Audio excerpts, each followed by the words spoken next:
Welcome back, Chiefs fans. This is Locked On Chiefs, and we are part of the Locked On network of podcasts that you can see here on YouTube or listen to on any platform, including Apple Podcasts, Google Podcasts, Audible, Odyssey, all of them. We are everywhere, including Spotify. And I want to tell you that we are there because of our sponsors like Rock Auto, amazing selection, reliably low prices, and all the parts your car is ever going to need. Check out rockauto.com and tell them that Locked On sent you. We're going to have an interesting discussion because after we recorded our last show of the week last week, we got hit with the Frank Clark news, what that means, what it's bringing, and how they are going to adapt if they have to. That's coming up next on Locked On Chiefs. It's the Locked On Podcast Network, your team every day. From the land of the free and the home of the Chiefs, this is the Locked On Chiefs podcast. Well, we are back on Locked On Chiefs, and Frank Clark, as Ryan stated going into this show, Frank Clark has a charge against him now, and that is going to be a big question as to how that's going to play out with the NFL and the Chiefs. It's going to be one of those things where you have to wonder what's going to happen, what is Kansas City going to do, and what kind of salary cap implications could it have? Well, it's kind of all over the place, right? Just like when I turn the camera on, it doesn't quite turn on. There's always some hiccups, and this is definitely a hiccup for the Chiefs, right? This is not something that you can really get past. Nobody can plan for this kind of incident with a player, let alone two incidents. And the reporting on Friday was a little bit back and forth, so to speak. And that's why we waited until now to give you guys the lowdown. But evidently, what this charge is from is not the most recent incident. It is one from much earlier in the year, in March, that then sets up the fact that there's still another looming charge out there. This could be something that happens again. And so I think not only can you not plan for one of these, but certainly not two. So for the Chiefs front office, for what their plan is, there's no way to really prepare for what happens if, A, a player isn't going to have availability due to legal incarceration, right, or two, if a player is going to be so handicapped by charges of varying degrees that you just literally can't continue to have a relationship with that athlete. I'm not sure. Yeah, it's a big question, and you look at what it could mean for Kansas City. If they cut Frank Clark, they would have a $20 million cap charge. That's a problem. Unless, we'll talk about that in the third segment here later, but it is a big problem. Yeah, I mean, it's something you have to figure out. You have to figure out what they're able to do. And when you start looking at from the player perspective, one, what is Frank Clark doing? He already got in trouble once. Now he's getting in trouble a second time. We don't even know what's going to stem from that second time because there's going to be other charges. And the charges that he does have right now are up to 3 years in prison. Now, there's several people out there, including our buddy Seth Kaiser, who has said that, this probably gets pled down and people don't serve 3 years. Well, guess what? He's in California, so I'm not so sure about that, but we'll see. Well, see, and that's the interesting part is it's not I've gotten a lot of questions over the weekend about it. Why is this different than if you possessed a weapon in Kansas or Missouri? It's because it's California, and they've had their law against assault weapons for like 30 years. I think it was 1989 it was enacted. So like it's not anything that's new. It's right, just the fact that it is pretty severe, and it's definitely different than a lot of the rest of the country. And that's what happens. Frank's from California. So it's not like he went there for a vacation. He's going home. When you go home on the off season, that's where Frank Clark goes because that's where he's from. And so that makes it a little bit more difficult. And unfortunately, while it isn't like it is in Kansas or in Missouri, it definitely is something that, A, was a known factor. This is not a surprise given the length of how long this thing's been on the books.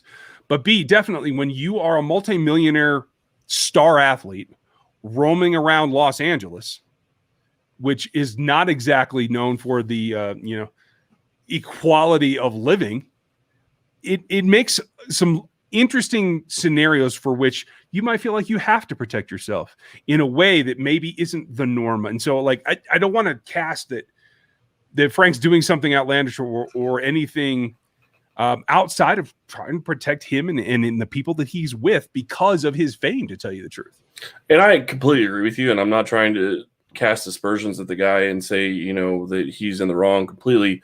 But the thing is if you're going to do what he did, you need to make sure that it's clear who's in possession of the firearm.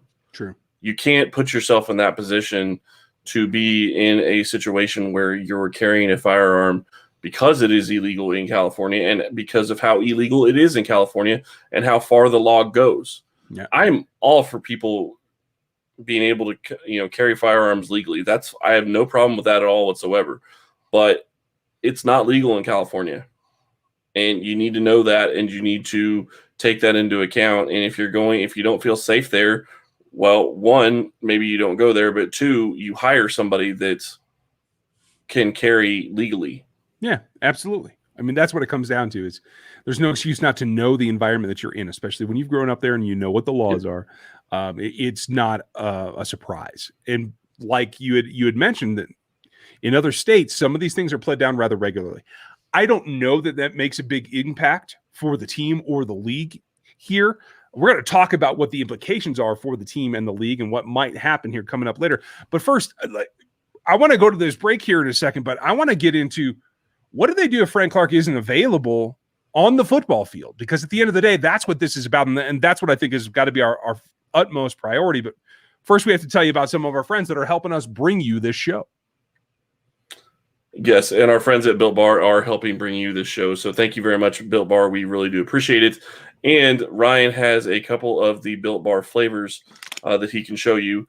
Today's limited time flavor was Built Bar's Grasshopper Cookie. It is a fantastic flavor. If you haven't tried it yet, you need to order some. You need to try it. It is very delicious. Most of these bars that they have 17 to 18 grams of protein, calories ranging from 130 to 180 calories, and only 4 to 5 grams of sugar and 4 to 5 grams of net carbs. You have many different flavors: coconut, raspberry, mint brownie, double chocolate, salted caramel, strawberry, orange, cookies and cream, German chocolate, and as I mentioned before, the grasshopper cookie flavor as well. Go order today and get the grasshopper cookie or raspberry or whatever you like. Built Bar is the official protein bar of the U.S. track and field team. Go to BuiltBar.com and use promo code LOCKEDON and you'll get 15% off your first order. Use promo code LOCKEDON for 15% off at BuiltBar.com. My favorite part of the packaging of this, by the way, is the slogan: 100% real chocolate, zero guilt. That's why the U.S. track and field team uses them. And zero grasshoppers, just to be clear. Yeah, this is not cicada frying or anything like that. Good point. And it is a delicious bar. I throw that out there. I really do enjoy that one. I do too. Like, I'm hoarding those probably the most because I only got one box of them. So hey, Built, send me some more. And they did change their website, folks. It is built.com these days. So make sure that you hit that too. You can still get there from Built Bar. But I want to talk about the implications on the field. We're going to get into the cap and what we actually think the two organizations that are going to determine Frank Clark's future in the Kansas City Chiefs and the NFL front office. We'll talk about them coming up after this next break. But right now, we haven't seen them do anything yet. I just feel like the next shoe is ready to drop. This is from the first one that was in March. There's a whole other incident, the Uzi thing in May, that might bring another charge. And so, like, as much as I think the wait and see attitude is something the Kansas City Chiefs want to do, I'm not sure the league's going to let that go if there's another charge on top of it. So let's take a look. Your opinion, if Frank, for whatever reason, whenever, is unavailable, how do Steve Spagnuolo and Brandon Daly account for his absence? Like, how do they adapt to not having Frank on the field? What can they do on the field to bolster this defense?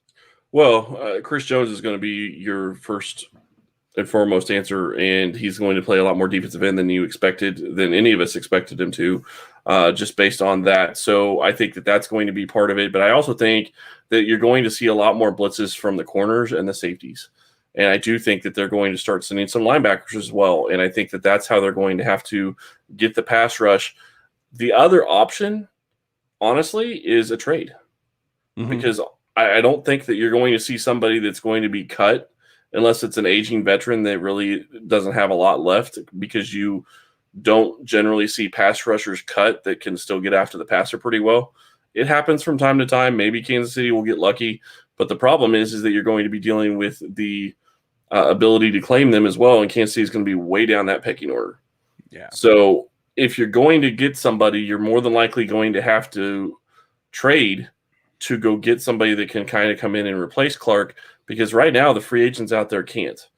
Say what you want, Justin Houston, I don't think he has the ability to get 10 sacks in this defense. I don't think he fits this defense as much anymore as he used to. You start looking at, and the other question when it comes to Houston is what's his price going to be coming back to Kansas City? Because you still have to account for that. And I know we're going to talk about the salary cap later, but that is a part of it. Yeah, you're absolutely right. Like, I think it will signal to us how the team feels about where they are legally with Frank right now, is if we start to hear rumblings either in camp or right after week 1 about a signing. And I don't know, my gut instinct right now is I would think somebody like Olivier Vernon, who's still out there, might be higher on their list than either Ingram or Houston, just because he's a more traditional defensive end, a guy that can hold the edge and is used to spanning out there in a 4-man front, more than like the converted linebacker type. And we know there's a history between Houston and the way that he departed Kansas City the first time. That of the 3, that looks like the longest shot to me right now. Agreed. Okay. So who do you have as like the front runner out of those 3 guys, which I think are the top 3? Maybe I'm wrong. Do you have somebody else that you might rank over them? No, I think you're probably right. I think Vernon's probably number 1. I think that you could make an argument that, they brought in Ingram, that they liked what they saw, but Ingram wasn't healthy yet, so they could still bring him back in. Really, the question with any of those guys is what are they going to cost? And I hate going back to cost, but that really is important because you're looking at basically having to pay Frank Clark. He's guaranteed $18.5 million. And the thing that isn't clear right now is how does that be affected with this possible suspension? I mean, how is that going to work? That possibly can come back and be available this year, but he would but if they cut him, you still possibly lose $20 million because of the prorated bonus. So it's a big question of how everything's going to work out. Yeah, we're going to cover the cap aspects of what could happen here in the next segment. Just on the field, I don't feel like anybody is truly in a position to replace him completely. He is great against the run. Let's not knock that down too much. And everybody forgets about that. Right. That's my big problem. When you talk about Frank Clark and you're frustrated by the fact he hasn't gotten after the passer and he hasn't gotten 15 sacks or anywhere close to that since he's been a Chief, I get it. But at the same time, he is so good against the run, and they struggle so much everywhere else against the run. I'm totally with you there. The question is, can one of those guys actually put up more pass rush than Frank has lately?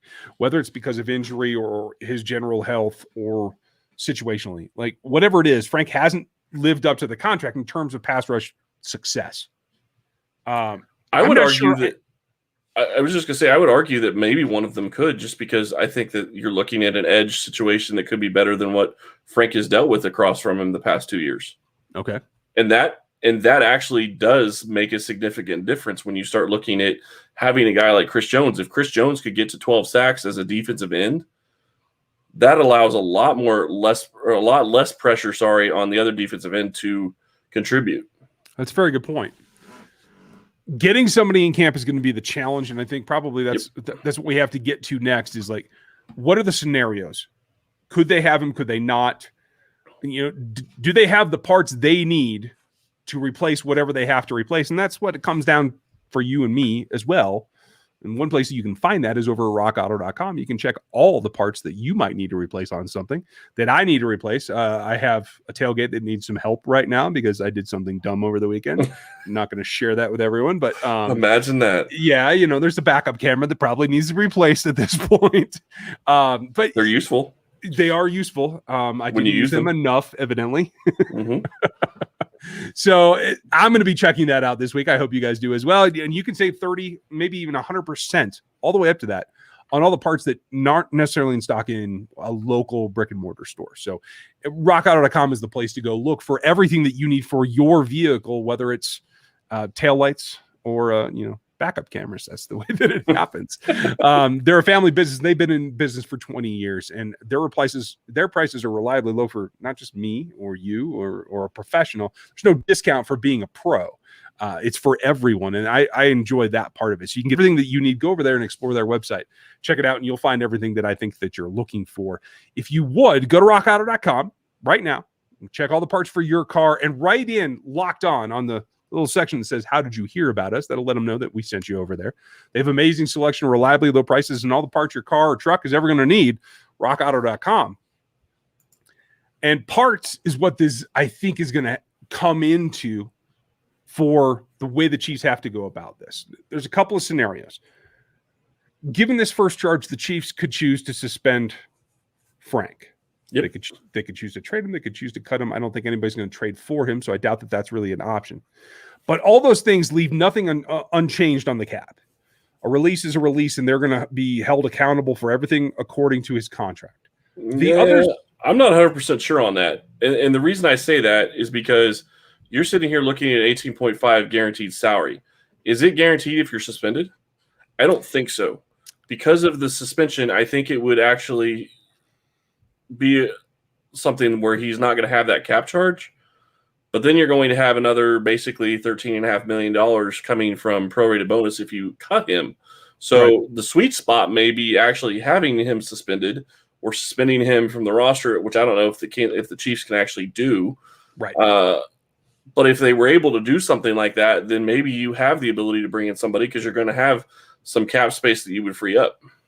Well, it's my understanding that of the two scenarios, a team suspension does not give them any relief. Right. A league suspension does. Right. So if the league office and the commissioner come down and say, we're putting him on whatever the commissioner's list or just a general suspension, that would alleviate that cap space. Yep. In which case, any of those additions are perfectly viable. Honestly, at that point, I think a trade not only for trying to move Frank out, but acquire another pass rusher from another team, a trade becomes viable at that point. It does. Knowing that you're going to have to pay whoever you trade for, and maybe that allows you to pick somebody up from a team that has a plethora. There are a couple out there that might be willing to move on from a pass rusher, but are they going to be willing to help the Chiefs? That's the question. That's the key. I mean, you have a couple of teams, you're right, that have a plethora of pass rushers, but generally speaking, most teams won't get rid of them, and they're definitely not going to get rid of them if they think it's going to help a team that they could see down the road, specifically in the same conference. When it comes to other conferences, the other conference, I don't think is much of an issue. I mean, yeah, you have to worry about the Super Bowl, but you have to worry that you're going to get there in the first place. So to me, I think most teams look at it and say, if we can get the guy out of conference, we know we need to move on from him. It doesn't matter that it's going to help Kansas City. The only way we're going to see them is in the Super Bowl. So that, I think, is something. It would have to be an NFC team that would be trading somebody. I completely agree. The AFC is not going to do anything to help this roster, I don't think. Unless it's a bottom tier AFC team that just doesn't want to pay him. Yeah, but how many of those actually have talent at the position that you think is worth trading for? I don't disagree with you. I'm just saying that's the only scenario where I think that it could happen. If somebody doesn't think they're going to make it this year and they're just trying to get rid of the cap, not have to pay the player, then I could see that scenario. Yeah. But you're going to have to be a team that expects to be a 5 or 6 win team and not challenge for the playoffs at all. And if you missed it, we did threats last Friday. It's up on all the platforms. None of those teams are going to go near it. I'll tell you that right now. And so it's going to be like wrangling a chess piece away from another team in order to try to help you. I don't know that that's in the cards. Even if the league does do what I think you're right, that's a very good point, that maybe that is the sweet spot. Maybe the hope now for the front office and the organization is that the league steps in, suspends him, giving them some cap relief so that they can move on in a way that doesn't penalize them down the road. But the problem with that is then you're setting a precedent, and I don't think that the league is going to want to take that step. I agree. So I don't think that's going to be reality. If there had been like, okay, just for a gun charge, and I'm not trying to make light of it because it is against the law, obviously, but just for a gun charge of having possession, I don't think that the league would do it. Mm-hmm. If he had shot somebody, that's a completely different scenario. Yeah, this is not a violent crime. Or if he had pulled a gun on somebody and please, I'm not trying to compare the two. That's not at all what I'm trying to do here. I'm just saying this is a nonviolent crime. Yes, he has the ability to be violent, but it was a nonviolent crime. So I don't think you want to set the precedent, because then you have to deal with that precedent going forward as a league. Yeah, I think you're right. And I got to tell you, just on a personal note, I'm tired of having to deal with legal precedents of any kind or legal talk on what should be a football show for this particular roster. I'm a bit tired of it. We seem to not be able to get away from it. And I don't know if that is any kind of indictment of alleviating your evaluation because of talent, or just choosing people that once they get what I would think, especially coming from the coast to a Midwest city where things are a little bit more relaxed, that maybe they get complacent. It seems that when guys get in trouble on this roster, it isn't necessarily to do with anything with what they're doing for the team or in town or, those kind of things. So I will say this, though, to be fair, I understand where you're coming from, and I don't like talking legal precedent either.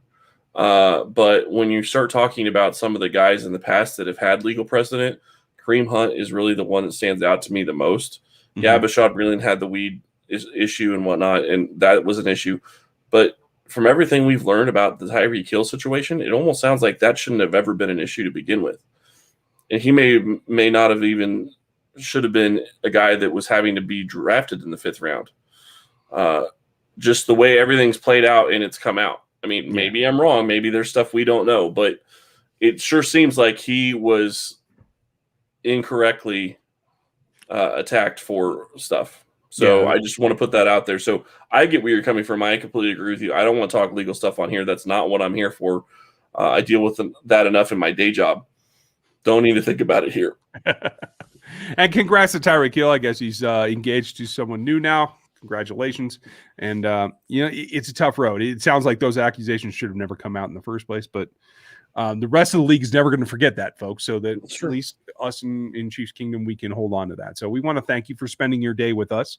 Hopefully you got to see us as well over on the YouTube channel, like and sub over there. But for all of you on every podcast platform, we're not going anywhere. Don't be worried about that. We appreciate you listening and giving us those iTunes reviews that always help us spread the word about the Chiefs and what they're going to do this season. Thank you for spending your day with us. We appreciate you, and we'll be back with you tomorrow.